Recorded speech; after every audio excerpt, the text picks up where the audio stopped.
Өте керемет кітап бар. Ұлы күрес деген, кейбіреулер мүмкін ұлы шайқас деп таныс бұл кітап. Асылбек екеуміз қазір ғана ол жайлы айтып жатқан едік. Армысыздар, ассалаумағалейкум құрметті достар. Ассалаумағалейкум құрметті тыңдармандар. Сонымен ұлы күрес жайлы енді қазір әлемде расында да ұлы күрес болып жатыр. Күрес деген өздері білесіздер, енді күрестің мағыналары көп. Спорт жағынан, басқа жағынан да. Бірақ қазір адамның жаны үшін мәңгілікке өмірге түсе ме түспей ме, дүниежүзілік және де бүкіл аспанда, енді аспанда болған, қазір жерде отыр. Енді бір жағынан шайтан адам үшін күресіп отыр, және Құдай адам үшін күресіп отыр. Құдай адамды құтқарып алғысы келеді, ал шайтан адамды былай айтқанда таптағысы келеді. Өйткені оның орны ол өзінің мақсаты бойынша Құдайдың орнына отырғысы келді. Сондықтан Құдайдың түрінде өзінде көре алмайды да, ал адамның түрін көрген кезде әрине біз Құдайға ұқсас болып жаратылғандықтан әрине ол адамды жойғысы келеді. Сонымен біз достар осы біздің сабақтың басты жағында, ең бастында біз сабақтарымыз бастаған кезде күнә жайлы, күнә қаяқтан пайда болды, шайтан, зұлымдық қайдан пайда болды, Құдай оны жаратты ма деп тақырыптарды көтерген едік достар. Бірақ біз енді барлық тақырыптарды аяғына дейін қозғап оны көтере алмаймыз достар. Шет жағасын енді сіздерге түсіндірдік деп үміттенеміз. Егер де ол бағдарламалар тыңдамаған болсаңыздар, осы біздің бақытты жүрек бағдарламасында бас жағында біздің плейлистке кіріп тыңдасаңыздар болады. Тек қана зұлымдық туралы емес, бірақ өлім туралы да айтып бастап едік. Міне баста ойдың айтайым дегенім, мінекей келесі жылы бізде ұлы күрестің кітабы осындай жан-жаққа таратылатын кітап болады достар.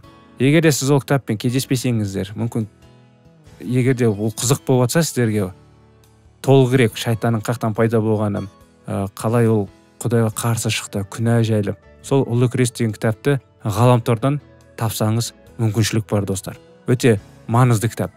Сонымен біз жаңағы сабақтарымыздың бәрін аяғына келіп қалдық достар. Мінекей 3 айлық тақырыптарды біз өтті де кеттік. Кезде Асылбекпен де жаздық, міне өзім де жаздым, мүмкіншілік болды, қарындасыммен де жаздым.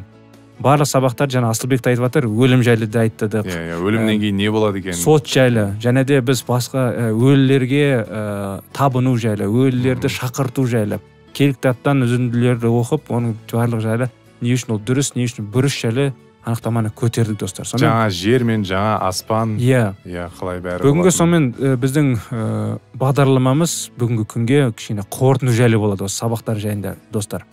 Өйткені ертеңнен бастап біз жаңа тақырып бастаймыз. Білмеймін, мүмкін осы бағыт жайында, мүмкін басқа тақырыпты енді бүгін Асылбек екеуміз отырып кішкене ойланамыз достар. Сонымен қорытынды жайлы арға жалғастыра кетсек. Сол енді ұлы күрес немесе ұлы шайқас кітабындағы тарауын оқып кетсек бір. Масихтың айқышы өтелген адамдардың зерттеуі мен даңқына айналады мәңгілік бойы. Даңқталған мәсіхте олар айқышқа шегеленген мәсіхті көреді. Кең байтақ ғаламдағы сансыз дүниелерді жасампаздық құдіретімен жаратып, өмірге әкелген Құдайдың сүйіктісі, керуптер мен серафимдер сүйіспеншілікпен табынатын аспан ұлылығы құлаған адамды асқақтату үшін өзін қалай кішіреткені ешқашан ұмытылмайды. Ол күнәнің барлық кінәсі мен ұятын қалай көтерді. Адасқан дүниенің қайғысы оның жүрегін жаралап, өзінің өмірін ғалғот айқышында алғанша, әке жүзін одан жасырған кезде, әкеден бөлінуге шыдады.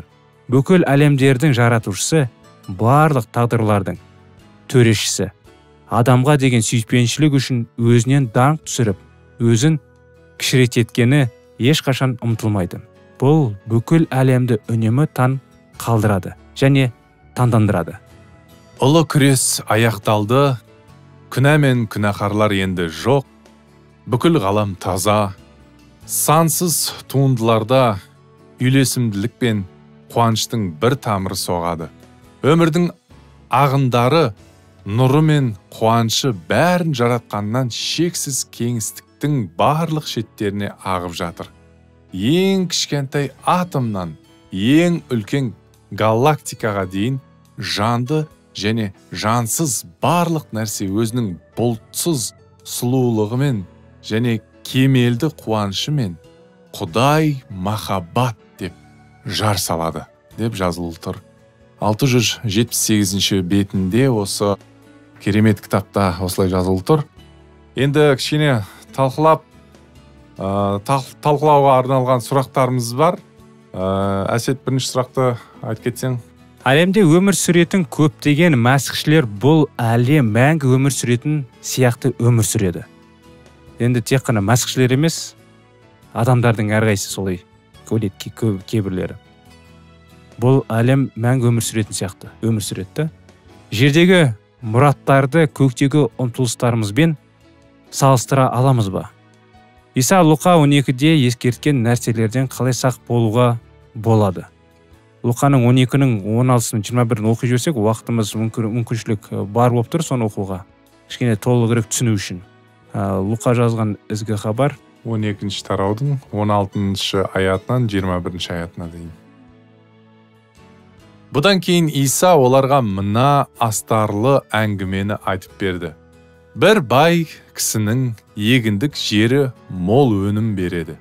Ол ішінен не істесем екен, астығымды жинап қоятын жерім жоқ деп ойланады. Бұлай істеймін, қамбаларымды бұзып, үлкейтіп, қайтадан салам. Соларға бүкіл астығым мен мал мүлкімді жинап қоям. Сосын өзіме көп жылға жететін мол қорың бар.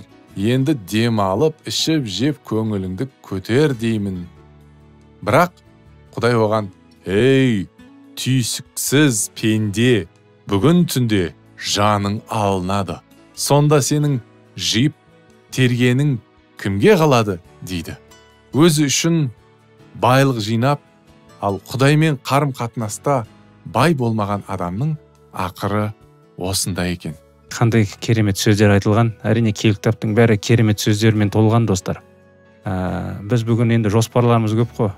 Бүйтсем, сөйтсем деп. Ал жоспарларымыздың арасында Құдай бар ма? Соны сұрақ қойайықшы әрқайсымыз өзімізге жеке-жеке. Енді екінші сұрақ: егер жұмақ осы жерден басталса, біздің үйлеріміз бен жеке өмірімізді аспан бастауларының тәжірибелік көрінісіне айналдыру үшін не істеу керек? Әр қадамымыз, әр сөзіміз, тіпті әр ойымыз да Құдаймен бірге болу керек. Өйткені біз енді пендеміз ғой. Өзіміз туралы ойланамыз, не жасасақ екен деп ойланамыз.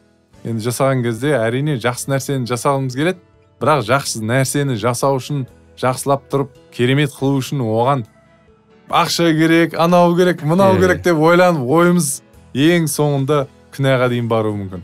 Сондықтан әрине әр қадамымыз Құдаймен бірге болу керек. Сонымен енді осы біздің сабақтарымыздың аяқ жағында, достар, қойылған сұрақ туралы ойланыңызшы қазір. Мәңгілік өмірге сенбейтіндердің сыни қисыны неде? Сонымен бірге бұл адамдардың кейбіреулері болашаққа деген үміт болмаса да өте бақытты өмір сүретін сияқты. Олар мұны қалай жасайды деп ойлайсыз? Олар өмірде болып жатқан барлық нәрсенің түсіндірмесін қалай таба алады? Және сонымен бірге осы өмірден тыс үміт жоқ болса да риза бола алады. Достар, осы біздің сабақтар, біздің анықтамалар сіздің сана сезіміңізге және де жүрегіңізге жақын болса, қонса, достар, келі кітапты зерттегілеріңіз келсе, бізбен бірге зерттеңіздер, достар. Осы бейнебаянның астында, әр бейнебаянның астында Алкітап деген сілтеме бар. Соған өтсеңіз, тіркелсеңіз, қалаған тілде келі кітап зерттейтін сабақтар бар. 18 сабақ арнайы бейнебаянмен, сұрақтарымен, достар, анықтамасымен. Өкінбейсіз, өтіп көріңіз. Келі кітапке жақынырақ болып, Құдайдың еркін түсінуге тырысасыздар, достар. Әрине мүмкіншілік болса, тұрып атқан мекенжайларыңызда, айналаңызда қауым болу мүмкін. Ғаламторға адвентист қауымы болса шіркеу деп енгізсеңіз, біздің қауымды тауып сояққа барып толығырақ анықтаманы білсеңіздер болады. Осымен бүгінгі бағдарламамыз аяғына келді. Келесі бағдарламаға дейін сау, сәлемет болыңыздар. Бақытты болыңыздар.